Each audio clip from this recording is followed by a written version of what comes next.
And of course, you're still watching News Central and reaching us at the moment. We just showed you a while ago the extraordinary summit of the Economic Community of West African States. That's ECOWAS Extraordinary Summit that held in Nigeria's capital, Abuja. And the reason for that summit, part of what was discussed, includes political and security matters in the sub-region. Of course, the chairman of ECOWAS, talking about Nigeria's President Bola Tinubu, did give, his address and talked on some pivotal issues. Part of the issues that, of course, were in the eye of the storm include the membership of countries like Niger, amongst others, that, of course, the government had been toppled by a military junta as regards the status of their membership. This was addressed amongst other issues, which also includes Senegal. But to make sense of this, right now I am being joined in this special broadcast by News Central's head of news, Uzonna Onoye. Thank you for joining in. And let's start off with this. Looking at the reason for this particular gathering of African states, would you say it was, number one, necessary, and the eventual resolutions? Anything special out of the ordinary? Well, thanks for having me now. It's basically very, very important for the interest of the sub-region for the ECOWAS leadership to take the step they took this afternoon. Few days ago, the former head of state of Nigeria, who was one of the founding members of ECOWAS, General Yakubu Gowon, retired, came out to say that ECOWAS should think wisely and do the right things, because every region on the world, on the continent, globally, would think of its own interest first. And if you understand what withdrawal of those countries that threatened to leave ECOWAS would do to the to the sub-region, the wisest thing to do is to apply caution and restraint in finding a middle line that would bring them back first, and then whatever negotiations that is necessary to be getting into Mali, Burkina Faso, Niger. If you look at that, the map of the sub-region, you would discover that they are just in one block on its own at the Sahel, bordered up north there by North Africa. And so it's quite dicey if ECOWAS fails to do what they did this afternoon, what it may result to if those three countries decide to eventually pull out of the sub-region. So this is a wise decision that is coming at no better time than now. Talking about, of course, the membership of these three regions, my question to you is this. Does this make ECOWAS, we know that they lifted sanctions on Niger, or they relaxed partially some of those sanctions, although the reasons they gave was around religious, the Ramadan that is coming up and all of that. But don't you think, or do you think that this in a way positions ECOWAS in a less advantageous, point? Because one would say this country has really even announced that they were leaving, right? And right now, ECOWAS is saying, you know what, don't leave. We want you to be a part of us. Does this not, in a way, signal that ECOWAS endorses the military governments in those countries? And doesn't it also place ECOWAS in a sort of disadvantaged position when it even comes to, if we look at it from a negotiation point of view? We may want to start this conversation by looking back to what led to the military intervention in their polity in the first instance. Because if we fail to do that, we may just be grappling in the dark without a clear picture or direction of where we are headed. We know that those three countries have one thing in common. They were countries that were colonized by France, and up to this moment, up to the time that the military intervention took place, the reports are that they were still accountable to France. They were still being governed, in a stylish manner by France. The natural resources that are deposited by the creator of the earth in those countries are still utilized primarily, first of all, by France. So when you understand also the role of bad governance over the years in those countries, like many other countries on the sub-region, and albeit on the continent as a whole, you would find reasons to see why there was the military intervention in the first place. So, having established that the military intervention didn't happen in isolation, it was triggered by a lot of other factors that have been there. You will now ask yourself, if ECOWAS allows these countries to to withdraw from ECOWAS, who will be the biggest loser? Yes, a lot of people will argue that the three countries will be landlocked, that they will not have access to the sea, or they'll be landlocked within Africa, but not within West Africa, because they still have access to North Africa through Algeria and Libya. And so it's a question that ECOWAS answered, I guess. They answered, they weighed all the options. Who will be the biggest loser? Their withdrawal will further shrink the size of ECOWAS.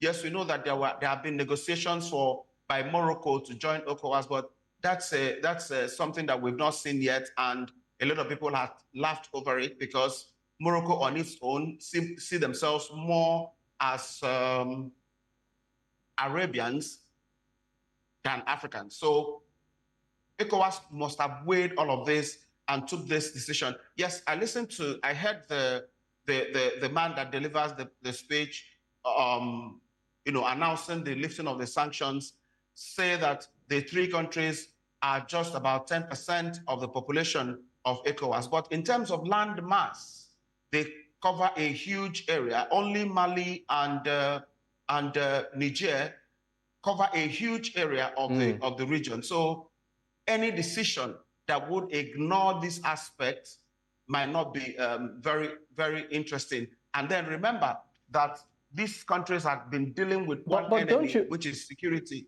But don't you think that this, in a way, sort of waters down the influence of ECOWAS? Because for many other countries that might just be looking, they'll say, okay, fine, it looks like ECOWAS maybe sort of dancing to their tune, because these three countries, when they announced it that they would leave, it looked like they had nothing to lose. And right now we are seeing that ECOWAS saying, you know what, even though we know that your government, your democratically elected government, has been toppled, let's give you a bit of a pat. And what kind of signal do you think this sends to other countries?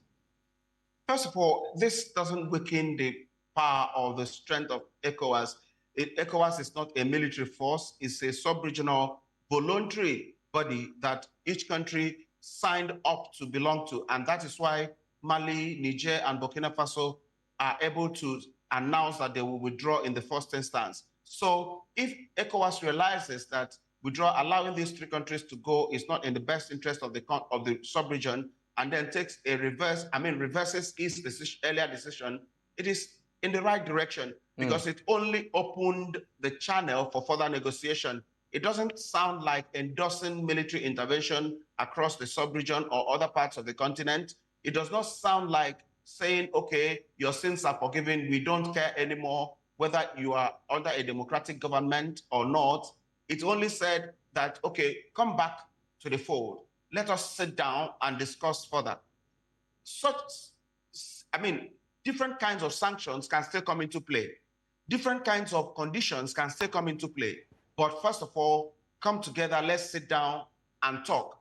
And I think that there is nothing that provides solution to difficult situations than negotiations and engagements and talking. And I think that the decision by ECOWAS to take this step only opened the door for further negotiations. Let's move to Senegal right now, because we also understand that, during that summit, that was also part of the conversation. In fact, the chairman of ECOWAS, talking about President Bola Tinubu, did commend President Macky Sall for, saying that he would step down on the constitutional, approved date as regards the expiration of his tenure. However, we also know that the president also did advocate for negotiation between the opposition party and, the president. That's the ruling party. But what do you make of the organization's, well, I call it intervention with what is going on with the political impasse in Senegal? It's actually called diplomacy, I think. That's what it is. ECOWAS cannot step into Senegal to say you must have elections or anything in that line. But ECOWAS can tell the president, thank you so much for saying that you would step down when your tenure runs out. That's also telling the president, we are watching you to ensure that you keep to your words.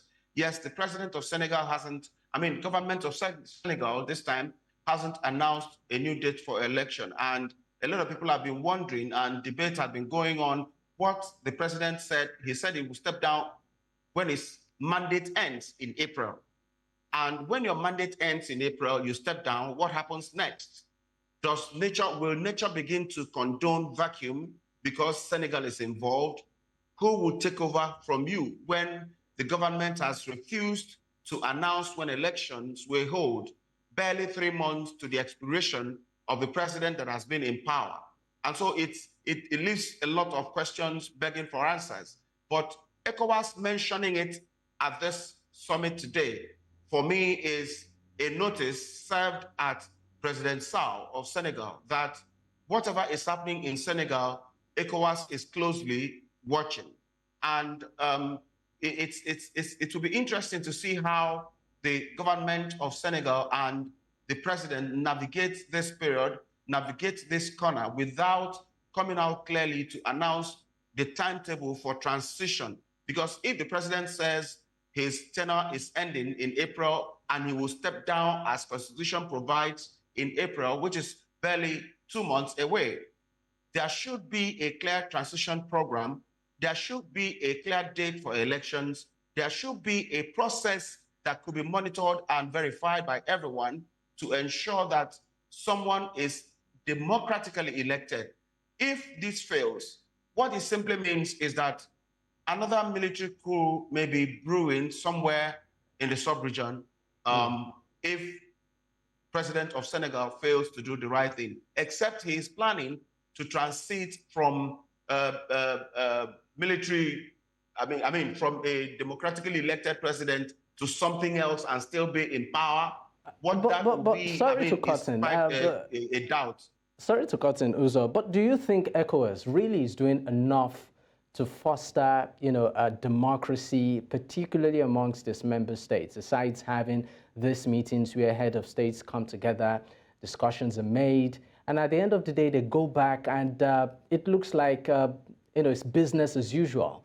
Do you think ECOWAS has in place some sort of mechanism to ensure that democracy is promoted, is entrenched in many of its member states, and that the people themselves enjoy the dividend of good governance?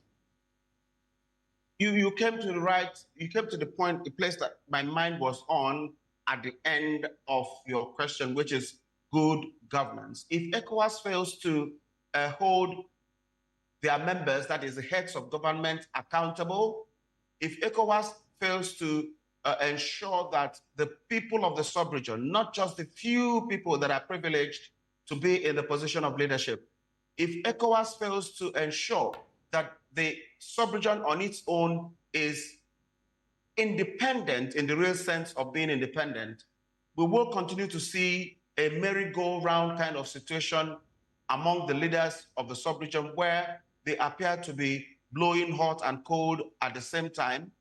We will continue to see things that looks as if the sub-region has become a toothless bulldog. That's what the situation is, because we have seen cases of bad governance cut across the sub-region and other parts of the continent where somebody will be in power for several decades and still holding on to power, where somebody would come into position of rulership or leadership through means that are not transparent and subdue everybody, intimidate everybody to silence. If we continue to have that, we will continue to see a sub-region that will not be very stable. And so for ECOWAS themselves, it's a test. This is a huge test for the sub-region, the leadership of the sub-region, a huge test for them to look inwards. But the question is, how can they do this? Because the people that are saddled with the leadership of the sub-region have questions to answer by themselves.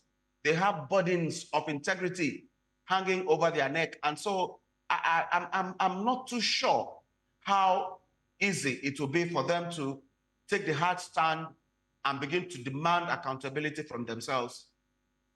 All right. Permit me to read an excerpt of from the speech of the chairman of ECOWAS, talking about President Bola Tinubu. Part of the things he said is, Excellencies, Head of State and Government, distinguished guests, let me underscore that these challenges, though daunting, present an opportunity for ECOWAS to reaffirm its commitment to the vision of our founding fathers and the principles underpinning our commitment to peace, security, and regional integration. And it goes on. Do you think ECOWAS is still sticking with this vision? Yes. ECOWAS is still sticking with that vision on the pages of newspapers and on documents that are filed in ECOWAS headquarters, because we now have a situation where each country is struggling to survive on its own, considering its own realities, which is okay, because personal interest is always, or national interest is always number one. When you talk about diplomacy, you consider what suits you and what works for you. Sometimes what you consider that suits you may, at the end of the day, just favor a few people and not the generality of the people. But talking about whether ECOWAS is still standing on its founding principles, it's a debate that can go either way, depending on who is engaged in it. Because if you are a beneficiary of the system, you would go all out and then be academical in supporting and pressing your views. But if you are not, and you've been a victim of bad leadership and bad government over the years, you may have a different view entirely.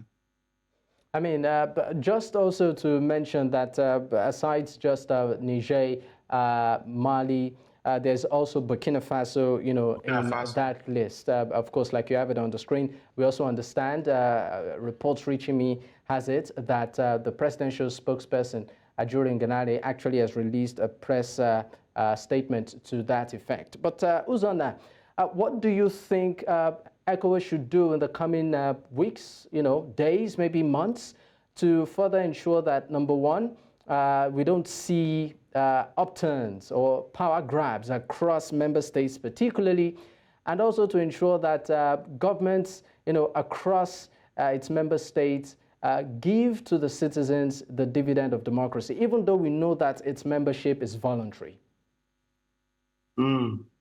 First of all, it's diplomacy. Diplomacy, diplomacy, diplomacy. That's the key word. Any attempt to do anything through force will not give the right result. Remember that ECOWAS, the situation within Niger, Burkina Faso, and Mali got to this point because there were a bit of wrong moves by ECOWAS initially, when it was threatening that it would go all the way with force to ensure that the military juntas vacate the office and restore democratically elected government.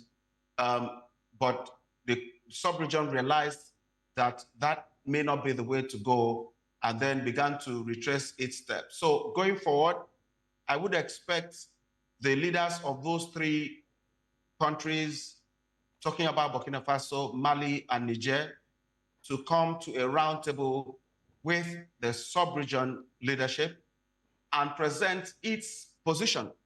Yes, they have their reasons to have taken the steps they have taken. And then the sub-regional leaders would also engage them on the gains and benefits of democracy. I usually have a challenge understanding or explaining that democracy itself is also encourages also the people themselves determining, by definition of democracy, I mean, the people themselves determining the way they should be governed. Because if democracy, by that broad definition, government of the people, for the people, and by the people, it then means that whatever way of governance that suits the people, they adopt it. That is their own brand of democracy. Democracy does not have to be uniform because every people of the world, we are not the same. What works in a particular part of the world may not be working elsewhere. There was a view shared by one brilliant Nigerian lawyer, Olisa Bakoba, a former president of the Nigerian Bar Association several years ago. In an interview, he said that Nigeria needs, at that time anyway, that view may not apply to today's Nigeria. He said that Nigeria needs a benevolent dictator. He laid his grounds, he made his points, explained what he meant by that, and that was his thoughts. It is also possible that this may apply to some other countries on the sub-region. So what I'm saying is that this is a time for all the leaders of the sub-region to bring in their brothers, if we keep calling ourselves brothers on the sub-region, bring in their brothers to a room around the table and have a proper, thorough engagement and conversation and negotiate. Everything is done by negotiation, everything is done by negotiation and not through force. So if I'm to get you, if I got you correctly, you are saying that democracy should be adaptable, depending on the culture and, of course, the way of life and the priorities of the country or the peoples involved. That's my view. That's my view. I may not be absolutely correct, but this is my view. Take a case of Nigeria. Look at Nigeria as Nigeria is.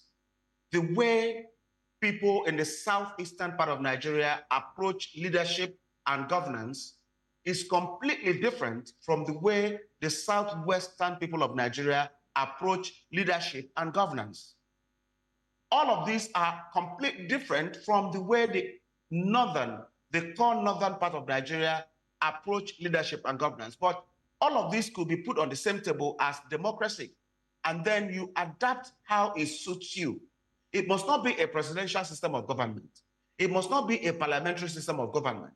But whatever suits the people that would ensure that majority of the people have their say and their way in how they are governed, I think that would be a better way of going about it. All right, Uzonna, before, of course, we close the curtains on this special broadcast, let's take a listen to part of the things the president of ECOWAS actually did say during this extraordinary summit. Omar Traore, please take a listen.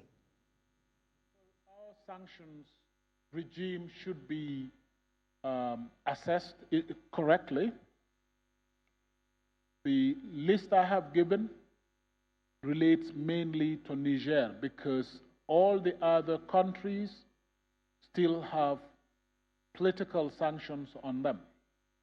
So the border closures, the commercial sanctions and all that are on Niger, and that is what the leaders have decided to lift. But individual sanctions as well as political sanctions remain in place in Niger. Now for other countries, political sanctions remain. That is the limited ability to attend ECOWAS summits as well as ministerial sessions. On sanctions, the authority has resolved as follows. The authority has resolved to lift with immediate effect the following measures imposed on the Republic of Niger. A, closure of land and air borders between ECOWAS countries and Niger to be lifted.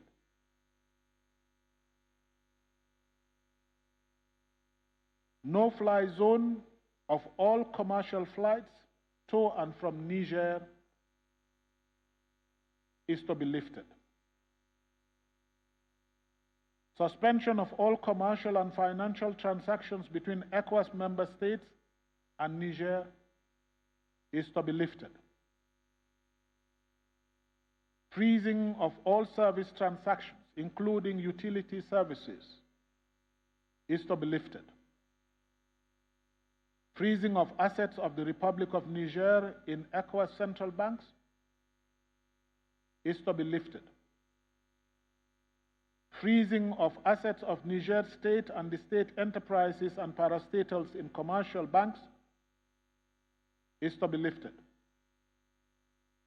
Suspension of Niger from all financial assistance and transactions with all financial institutions, particularly EBRD and BRID, is to be lifted. Travel ban on the government officials and their family members is also to be lifted. This decision is based on humanitarian considerations, especially as we are in the month of Lent and as we prepare for the holy month of Ramadan. The authority has also resolved to lift the sanctions regarding the recruitment of Malian citizens in statutory and professional positions within ECOWAS. The authority has also resolved to lift financial and economic sanctions on the Republic of Guinea. The authority has also instructed the President of the Commission to invite Burkina Faso, Niger, Mali, and Guinea to attend technical and consultative meetings of ECOWAS, as well as all security-related meetings. Of course, you just saw the President, ECOWAS Commission, Omar Traore, actually did read out some of the resolutions reached as regards particularly Niger, Mali, Burkina Faso, and of course the member states that recently experienced a military power grab, saying largely economic sanctions have been lifted, but political sanctions to a very large extent still remain. Well, thank you so much for joining in Uzana Onoye, that's News Central's head of news. Thank you for your insights on this matter. My pleasure. All right. Well, we'll of course keep you up to speed as events unfold concerning this. We'll also be discussing it at our news bulletin, at the top of the hour. Stay with News Central. My name is Dakbo Adigboyi. Bye for now.